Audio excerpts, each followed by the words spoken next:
Excusez-moi, j'ai un moment d'émotion. Je me suis senti cocu en tant que citoyen. On vous raconte l'histoire du data center de Wissous.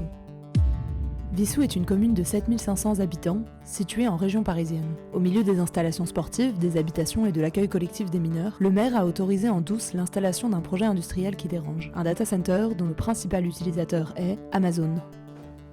Philippe Defruy, je suis à Wissous depuis 30 ans.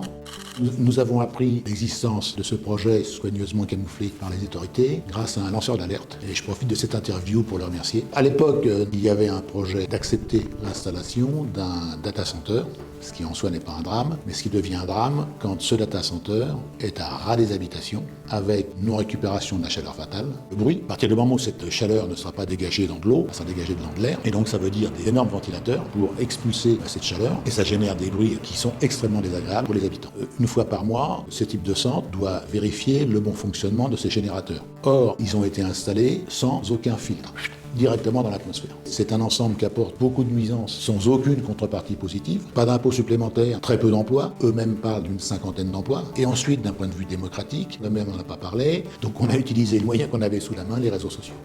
Depuis l'année dernière, vous savez qu'un projet très polluant se prépare à Wissous. 25 000 tonnes de CO2 par an, des tonnes de gaz fluoré à ras de nos habitations, nos écoles, nos parcs. À l'époque, je ne crois pas ce que dit M. Defruy. Quand je vois cette vidéo, je vais immédiatement voir, du fait que je fais partie de la liste en plus, Monsieur le maire en disant si cela est vrai, c'est grave quoi, donc il faut répondre. C'est complètement faux.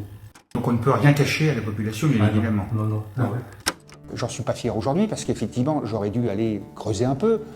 Le maire nous explique que non, c'est un bâtiment qui existait et qu'il y aura quelques serveurs qui vont s'installer à l'intérieur, mais rien de méchant. C'est une simple déclaration à la préfecture qui permettra à ce data center d'exister.